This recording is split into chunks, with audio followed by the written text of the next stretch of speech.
everyone, welcome back to our channel and to a brand new episode of Speaking Saturdays. Here's our latest set of questions, so let's begin. Part 1. Have you ever worked with old people? So I haven't really worked with like senior citizens, if you mean that. I have always, however, worked with older people, right? So, because I started working when I was 17, would you believe that? And so anyone that I've worked with or even for has always been much older than me. Not too much older, but definitely like when I had my first job, the couple that I worked for, they were in their late 20s, I think. So quite an age gap, but not like a huge age gap. But yeah, I don't really recall working for anybody in their 60s or 50s or something like that. I mean maybe like late 30s 40s or so, but not really like old. Are you happy to work with people who are older than you? Oh, for sure. I find that, and not just working, even just like when so I had a much easier time building a rapport with professors and teachers compared to other students. I just like their company a whole lot. And like I said, anytime I've worked for someone, it's always been someone, fairly older. So I find that a lot of, I mean, it's great because you get to learn from them, of course. But I'm not opposed to working for someone younger than me. I mean, I'm 30 and I don't think it'd be a problem to work with, ideally, at this stage, because I already work for myself. So if I had like a project or something else with somebody else, why not? I mean, there's so much you can learn from young people as well as older people. But yeah, like I said, my work history has always been much, much older, not that much older, but older people in general. Do you enjoy spending time with old people? Now, if you mean, like I said, older or just old, because I do find that the company of older people is a lot more interesting to me. It's not that I just feel like I don't know, I don't really relate to people my age a whole lot for some reason. Ever since I was a teenager, I always felt like, I cannot relate to other teenagers much, even as a young adult. So, I'd find talking to professors, for example, a lot more stimulating compared to talking to people my own age. Um, so even like, in terms of friends and stuff like that, it's always people who are at least a couple years older than me, but not like truly old, like senior citizens or retired people or something like that, because I don't have a lot of contact. I mean, I didn't even have grandparents. Like they both passed away before I was born, both sets, in fact. So yeah, I've never really had much contact to be able to tell you. What are the benefits of being friends with or working with older people or old people? Okay, well, I think, like I said, the first thing is you get to learn quite a lot from them. I think in society, there's this, pressure to constantly look young, feel young, etc., etc. But with age comes wisdom, experience, wisdom, all these things. And I feel like that is important. Older people need to have a place in society because they can tell us so much about life. I mean, when you're young, you have a lot of, yeah, drive, energy, but you don't really have a lot of wisdom. And so having someone that is older, that's been through things that you are currently going through, that can be very helpful because they can help you to kind of, take a step back and evaluate things from a different perspective and really think about what situation am I in? What are my, possible options? What can I do if I'm stuck somewhere? Things like that. So general life advice as well. That is something that older people, anybody older than you really, could do very well. Okay, then we'll go on to part 2. Here we go. Describe an article you read in a magazine or on the internet that could help people improve their health. You should say, when did you read it? Where did you read it? What was it about? And explain why you think it could improve people's health. Oh, this is a lot of fun. So a couple years ago, I think it was 2021 or something like that. Maybe 2020, I don't remember. Oh, no, it was after the lockdown. So 2021, I was online and I came across this article. I forgot the website, but it was about alternative sweeteners, right? Because now I have had a major sugar addiction. I was just crazy about anything. I mean, I still am, but I control it. It's not as extreme as it was when I was younger. So I had this really terrible, and I've lost like three teeth because of like my sugar consumption, and I had to have implants placed. So the whole thing was terribly, terribly expensive, and I don't want to repeat that again. So I read this because you have artificial sweeteners, like you have all these other things, aspartame and whatnot, xylitol. Xylitol is like super expensive. Aspartame can cause cancer, I think. I don't know. So it's kind of scary, and you don't really want to use those, especially when you're younger, because you don't really know what kind of side effects it could have in the long term.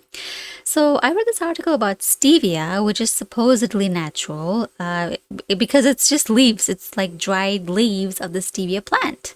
And I was like, okay, wow, this is cool. So it says apparently stevia is it's natural, yes, if you buy the leaf version and not like the liquid version, because of course then you have preservatives and whatnot.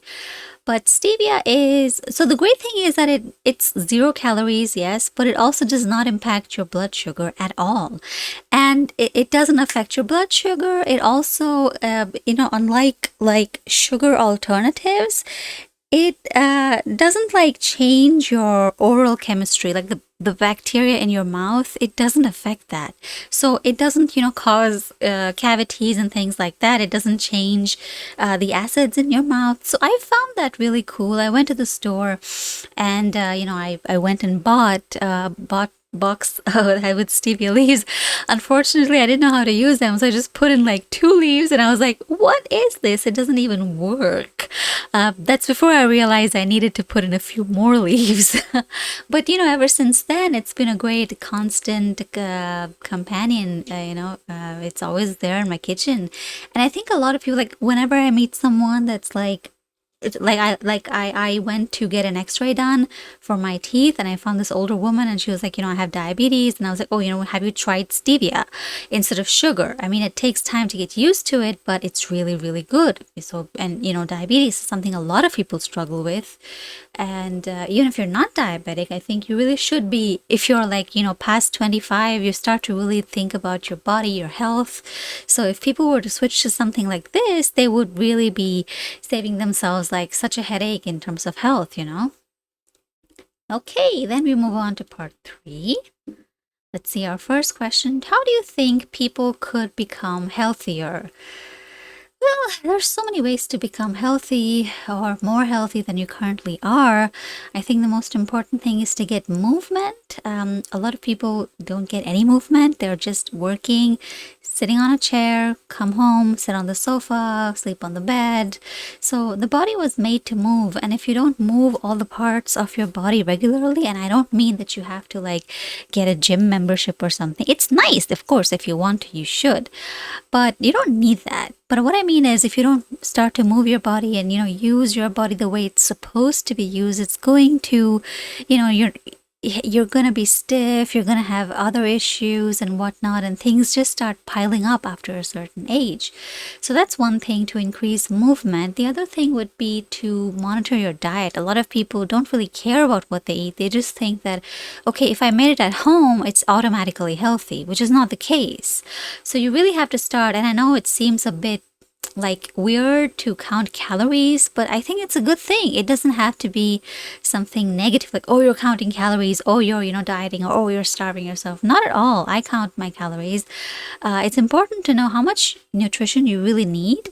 There are some great websites that can help you see if you're meeting your daily criteria for nutrients, for protein, for calories, carbohydrates, and all these things. So people should use these tools that they have.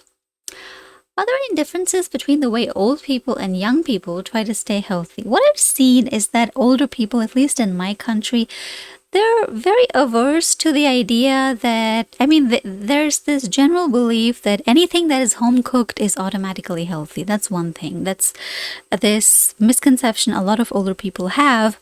And the other thing is that they're very opposed to gyms. I don't know why. So there's two things. Now, the younger generation, they're like all gung-ho about working out, gymming, and all that, which is good. But of course, it's also the extreme. You don't want to take it to an extreme where you're like then on steroids and whatnot, and that's all you can think about. And that's of course one thing.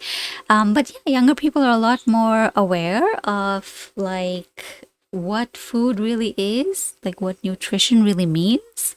They're a lot more open to understanding that just because you ate a certain way for 10, 20, 30 years doesn't mean that's the right thing. So they're open to changing their habits. They have a much more open mind, I would say, to altering their lifestyle. So that's one thing that I've noticed is a pretty major difference between older people and younger people, where there's also a bit of stubbornness in the older people that I have encountered when it comes to health.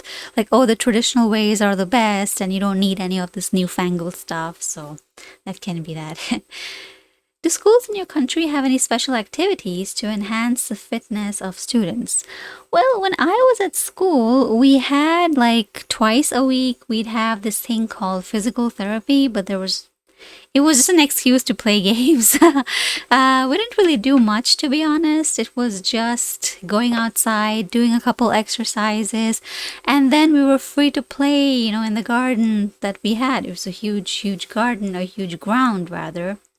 So that was that. I mean, we'd have like talks about health and nutrition every now and then, but they didn't really do much in terms of inculcating, like a healthy lifestyle, checking, like, a lot of schools abroad will, in many countries, the teachers often check, what has the child got for lunch. They talk to the parents as well if it's, something unhealthy constantly.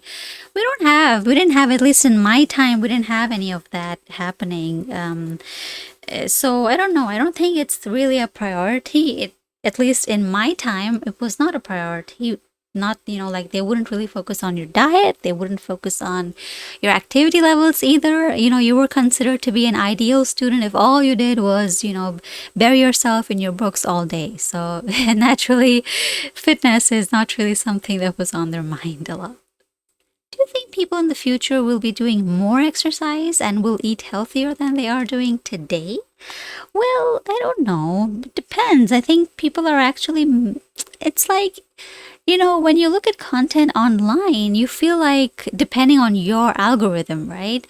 Either you feel like, wow, people are really so aware these days, or you feel like, oh, everybody's just becoming lazier and lazier these days.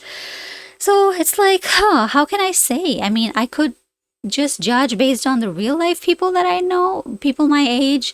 There are definitely a lot more health conscious, diet conscious, fitness conscious compared to the older people that I know. That's one thing that's for sure. So the mentality and mindset definitely are changing for the better, for in a positive way, which is good to see.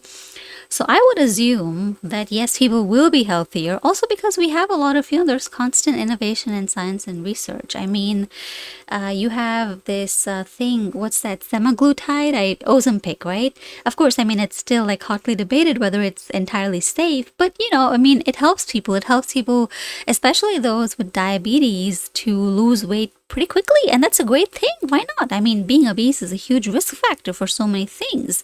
So I do feel like yes, people, there is a general interest, and in the future, maybe let's say 20, 50 years from now, we're going to possibly, at least I hope, be a much healthier society than we currently are. All right, that's it for today. Don't forget to check on our other videos as well. We have a ton of content for speaking and writing as well. And in case you're still struggling with IELTS, you really don't have to. Feel free to call the number that you see on your screen. You can text me anytime as well. And since we have batches to start every Monday, hopefully I'll teach you soon. Until then, goodbye and see you in the next video.